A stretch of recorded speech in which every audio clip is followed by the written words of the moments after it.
She didn't know the man sitting beside her could make people disappear with a single phone call. She didn't know he'd been searching for someone like her for 15 years. She didn't know this simple ride would make the most ruthless Korean mafia boss in the city rewrite every rule he'd ever lived by. And she definitely didn't know that saying one word to him would change her life forever. But what happened next? Nobody could have predicted that, not even him. Naomi Brooks had 3 seconds to decide: accept the ride from a man whose profile showed nothing but an initial, or decline and watch her daughter go without shoes for another month. K. Han, no photo, no history, just a cash tip that would cover rent and groceries. She clicked accept. Biggest decision of her life. She just didn't know it yet. Hard the pickup location made her stomach drop. Underground garage, Koreatown. The kind of place where security cameras pointed at nothing and questions didn't get answered. Naomi pulled in, heart hammering. Hey family, before this story continues, drop a comment and tell me where you're watching from. Your comments fuel these stories. And don't forget to subscribe, because what happens next will leave you speechless. Black sedans lined the concrete walls. Men in expensive suits stood near pillars like statues. Hands folded, faces blank. They didn't move, didn't speak, just watched. The passenger door opened. Kang Dae-hyun slid into the front seat, not the back where passengers belonged. The front, right beside her. The car shrank instantly. His presence didn't fill the space. It commanded it. Tailored black suit that screamed power. Sheer white shirt buttoned to the collar. Dark eyes that saw everything. A tattoo crawled up his neck, disappearing beneath expensive fabric. Naomi had no idea who this man was, what he controlled, why grown men with guns stood guard for him. She had no idea that accepting this ride would put her under the protection of the most dangerous man in California, or that protection from a man like him came with a price she couldn't imagine. Good evening, she said. Voice professional despite the fear. He said nothing, just stared ahead. She put the car in drive, pulled out. GPS showed 12 minutes. Silence pressed down between them. Heavy, deliberate, suffocating. Halfway through the route, he spoke. Take the express route. She checked the screen. Stomach tightening. That road's closed. Construction. His head turned, slowly. I don't see a closure. I drive it every night. It's been closed for weeks. Most passengers would argue, complain, get loud. This man did something worse. He smiled, small, controlled. Take it anyway. Naomi's fingers went white on the wheel. She thought about Zara, about rent, about the bills drowning her. She thought about every time staying quiet kept her safe.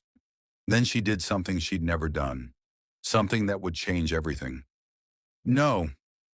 The word dropped into silence like a bomb. She kept her eyes forward, shoulders tight. I'm not risking my car because someone's in a hurry.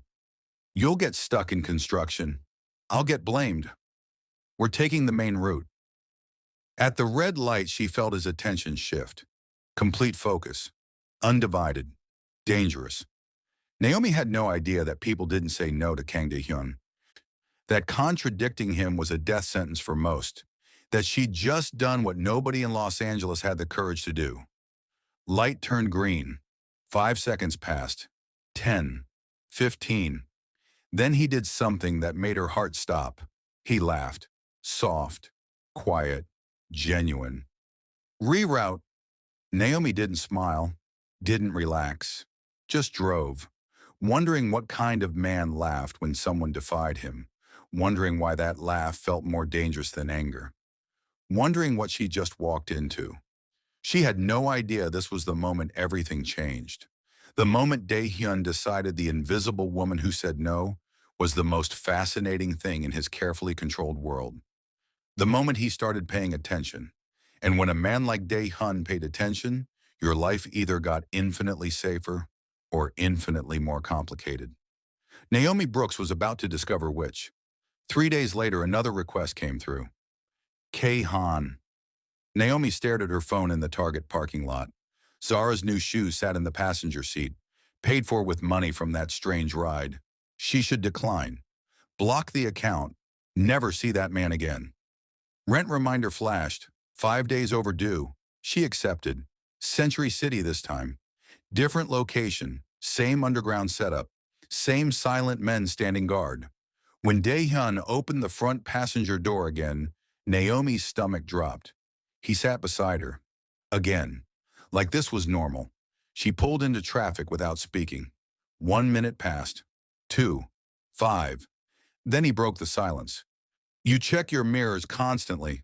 Her eyes flicked to the rear view, betraying herself. Traffic. No. His voice was quiet, certain. You're watching for someone. Her hands tightened at 10 and 2. I'm careful. You're scared. Red light. She stopped. I don't know what you mean. You avoid certain streets, same blocks, every single time. Pulse spiked. I know my routes. You know more than that. Green light. She drove. Is there a problem with my driving? No. Then we're done talking. He didn't push, but his eyes never left her. Another night near MacArthur Park. She adjusted the rearview mirror 3 times in 2 minutes. Dae-hyun watched. Always watching. You always this alert? She shrugged. Habit.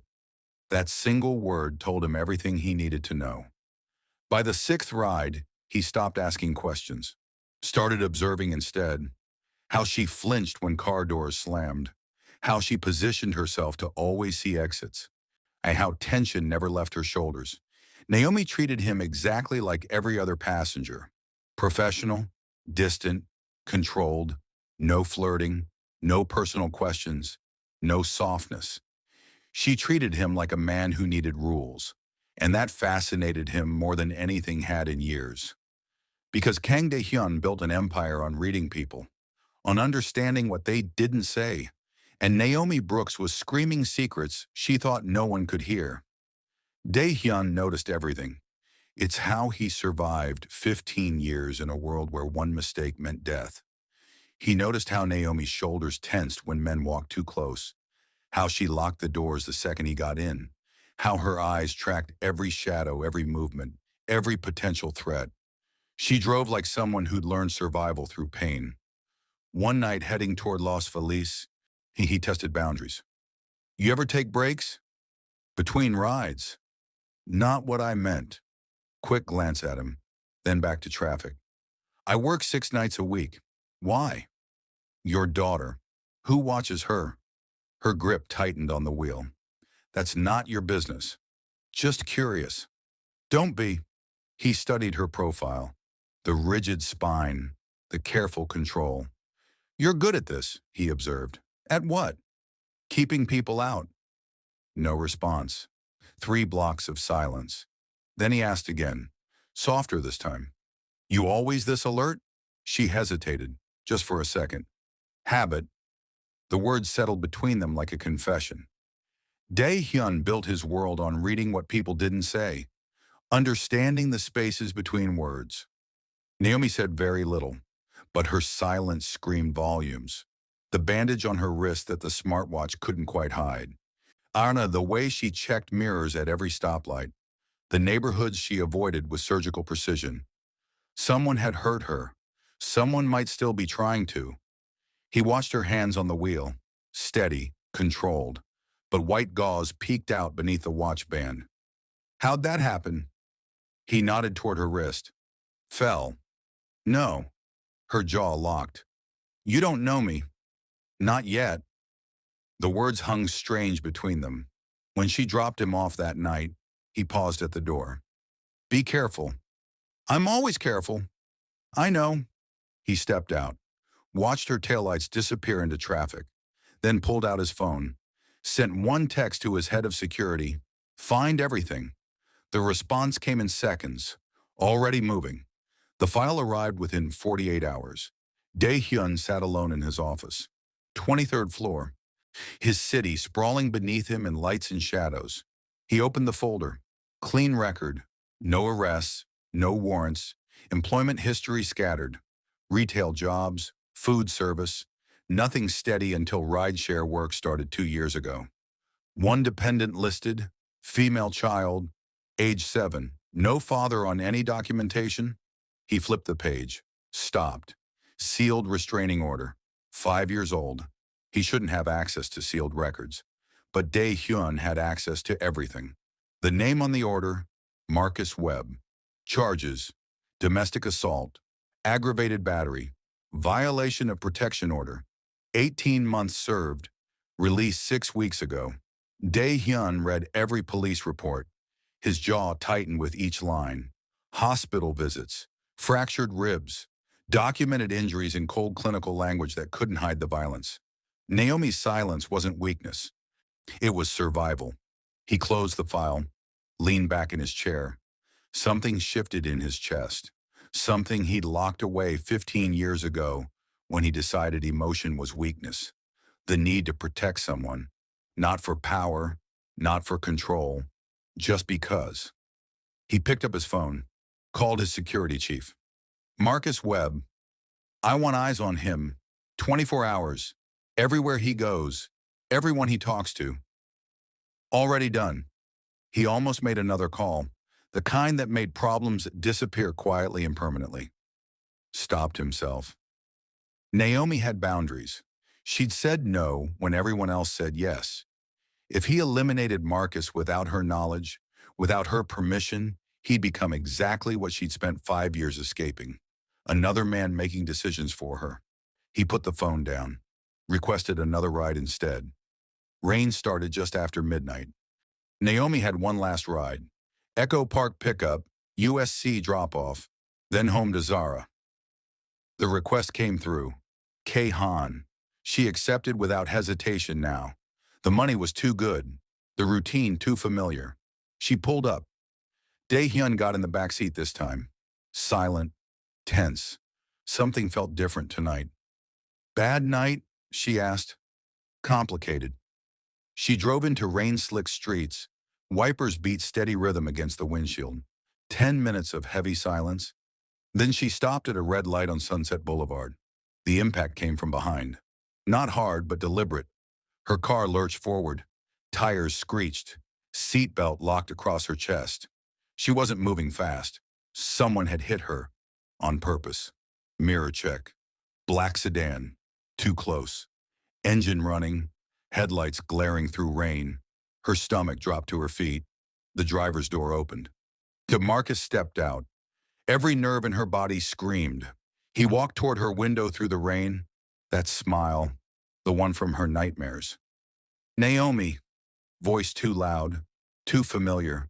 Too comfortable.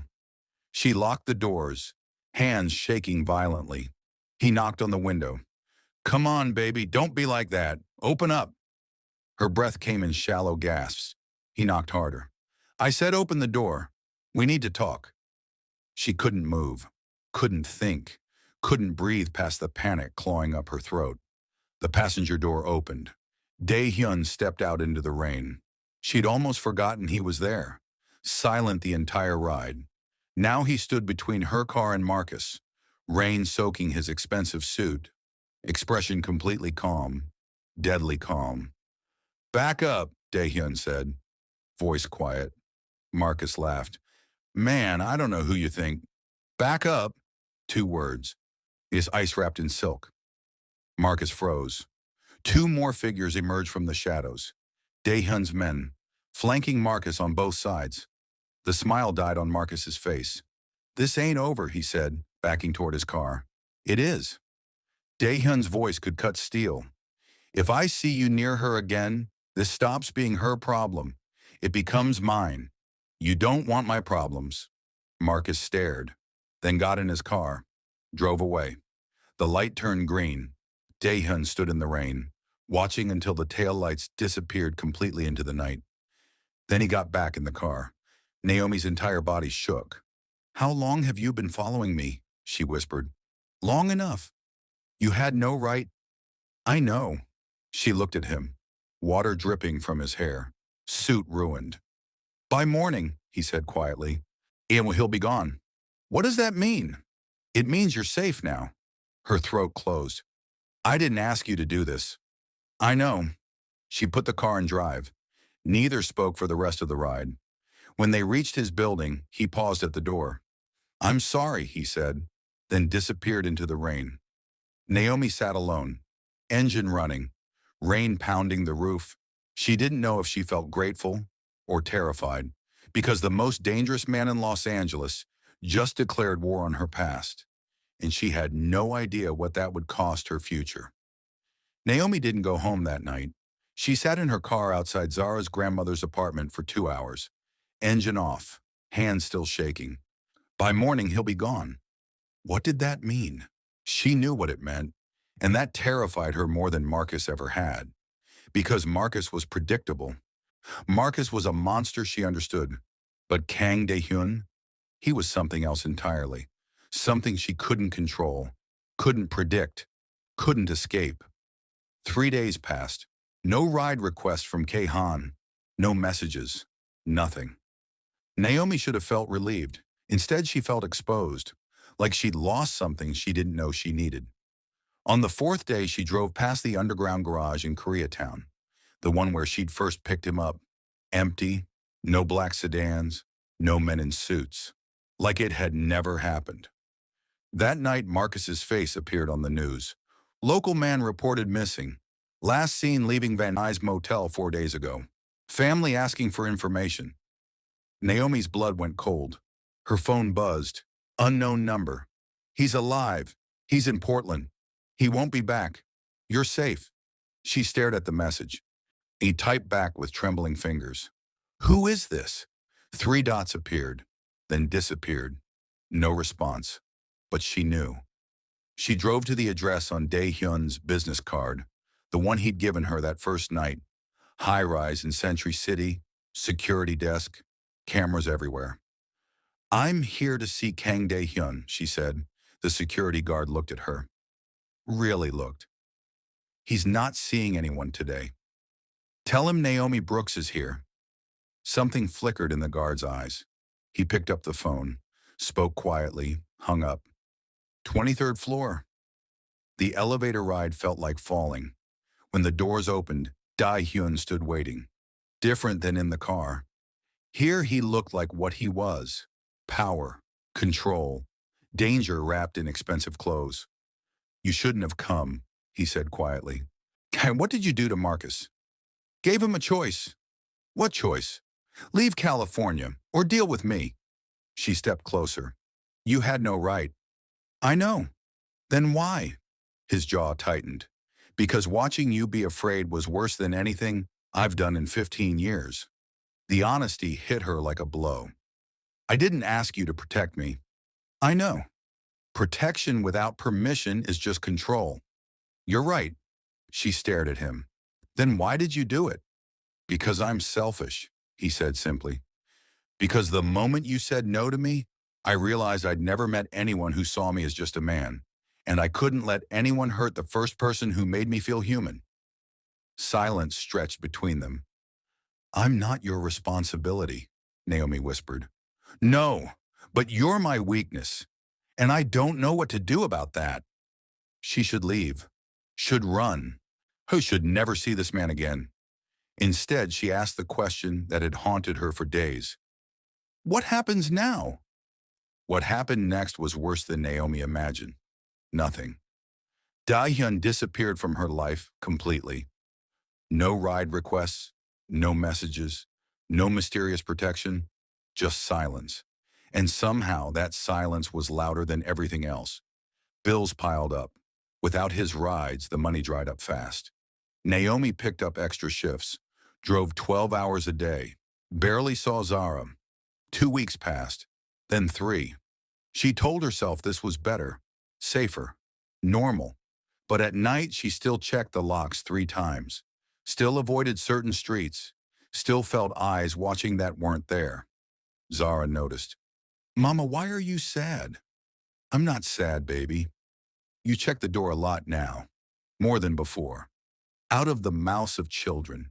Naomi pulled her daughter close, breathed in her shampoo scent, tried not to cry. I'm just being careful. Is the bad man gone? Naomi froze. What bad man? The one you were scared of. Grandma said he was gone, that someone made him go away. Her mother had been talking to Zara, of course. Yes, baby, he's gone. Then why are you still scared? Because the man who made him go away is more dangerous. Because I can't stop thinking about him.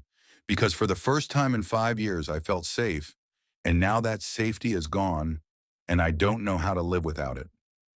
I'm not scared, Naomi lied. I'm just tired. But she was scared. Scared of how much she missed a man she barely knew. Scared of what that meant. Scared that she'd traded one kind of danger for another. Week 4, her car broke down. Transmission. Why $1,500 she didn't have. No car meant no work. No work meant no rent. The walls closed in. Naomi sat on her bathroom floor at 2 a.m., Zara asleep in the next room, and finally let herself cry. She pulled out her phone, stared at the unknown number that had texted her 3 weeks ago. Her fingers hovered over the keyboard. I need help. Delete. Are you still watching? Delete. I miss feeling safe. Delete. She put the phone down, picked it up again, typed 4 words. Was it real? Sent it before she could stop herself. 3 dots appeared immediately, like he'd been waiting. Every second. Her breath caught. Another message came through. I'm trying to do the right thing, trying to stay away, but if you need me, I'm here. Tears blurred her vision. My car broke down. I can't work. I can't. She couldn't finish. Address. She sent it. 30 minutes later, a knock on her door. Not Dae-hyun, one of his men, the one from that rainy night. Keys, he said simply. She handed them over. It'll be fixed by morning. Mr. Kang says you're to take this. He handed her an envelope. I can't. It's not a gift. It's back pay for the rides you would have driven if your car hadn't broken. The logic was thin, but his face said, don't argue.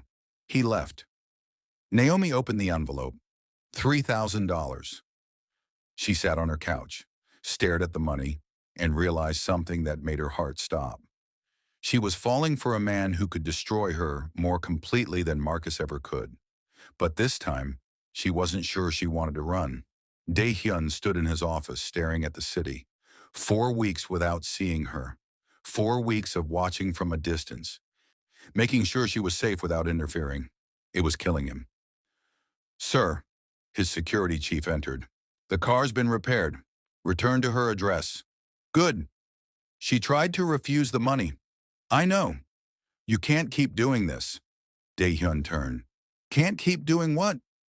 Protecting her from a distance. Either walk away completely or what? Or stop pretending you can stay away. The truth hit hard. Dae-hyun had spent 4 weeks trying to do the right thing. Give Naomi space. Let her live without his darkness touching her life. But it was torture. Every day without seeing her felt wrong. Every night knowing she was out there, vulnerable, drove him insane. He'd built an empire on control, and this woman had destroyed every ounce of it with a single word. No. His phone buzzed. Text from one of his men watching Naomi's building. She's asking about you, at the coffee shop. Barista mentioned seeing you there weeks ago. She was looking for him. His chest tightened. Sir? His security chief waited. Dae-hyun made a decision. Clear my schedule tomorrow. For what? I'm going to do something I haven't done in 15 years. What's that? Ask for permission. The next morning, Dae-hyun didn't send a car. He went himself. Knocked on Naomi's door at 9 a.m. She opened it. Hair in a messy bun. Zara's cartoon show playing in the background. She stared at him. Hi, he said. Brilliant opening. Hi, she replied. Silence. Can we talk? He asked. She glanced back at Zara. Coffee shop. Downstairs. 20 minutes. He nodded. She closed the door. 20 minutes later, she appeared. Zara with her grandmother. They sat at a table by the window. Neutral ground. Thank you for fixing my car, Naomi said. You're welcome. More silence. Then she spoke. Why did you stay away? Because you were right. Protection without permission is control. And I didn't want to be another man making decisions for you. And now I'm asking permission to be in your life, not to protect you, not to control you, but to be there if you want. She studied him. What does that mean? It means I don't want to own your safety. I want to earn the right to stand beside it. Her eyes softened. You're still dangerous. Yes. Your world is still violent. Yes.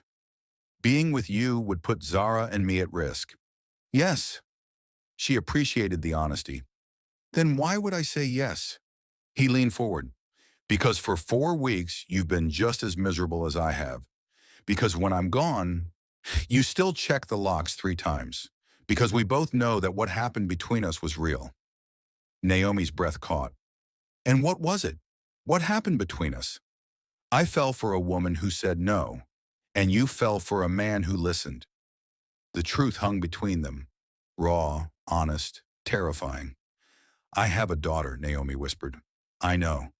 She comes first. I wouldn't expect anything else. If this doesn't work, then I walk away, completely. No protection, no watching, no interference. You have my word. She stared at him for a long moment, then did something that changed everything. She didn't walk away. They started slow. Coffee once a week. Always the same place. Always daylight. Neutral ground where Naomi felt safe. Dae-hyun never pushed, never assumed, never took more than she offered. It was the strangest courtship either had experienced. Tell me about Zara, he said one afternoon. Naomi's face lit up. She's 7, obsessed with butterflies, wants to be a scientist. Smart like her mother, stubborn like her mother, he smiled. That I believe. Naomi studied him. Tell me about you, the real you, not the man in the car. Dae-hyun hesitated. I'm not sure you want to know that person. Try me. So he told her. Not everything, but enough. About growing up in Seoul, about his father's empire, about the choice he made at 23 that changed his life forever, about 15 years of building power through fear, about the loneliness of being untouchable. Naomi listened without judgment. Do you regret it? She asked. Ha, parts of it. Which parts? The parts where I forgot I was human. She reached across the table, took his hand. It was the first time she touched him voluntarily. You're human, she said quietly. I see you. Those 3 words broke something in him. 6 weeks into their coffee meetings, Naomi made a decision. I want you to meet Zara. Dae-hyun's eyes widened. Are you sure? No, but I'm doing it anyway. They met at the park. Neutral ground again. Zara was shy at first, hiding behind Naomi's legs. But Dae-hyun crouched to her level. Hi, Zara. Your mom says you like butterflies. Zara peeked out. Yeah, me too. Want to know a secret? She nodded. In Korea, butterflies represent transformation, becoming something new. Zara stepped closer. That's cool. Yeah, it is. They spent an hour at the park. Dae-hyun pushed Zara on the swings, helped her across the monkey bars. Naomi watched, saw this dangerous man be gentle, saw him laugh when Zara demanded he go down the slide, saw him careful, patient, present. When Zara ran ahead to the sandbox, Dae-hyun stood beside Naomi. Thank you, he said. For what? For giving me a chance to be someone different. She looked at him. Really looked. You're not different. You're just finally letting someone see who you've always been. That night, after Zara was asleep, Naomi texted him. She likes you. I like her. She's amazing. She wants to know if you're my boyfriend. What did you tell her? Naomi stared at her phone. I told her I'd ask you.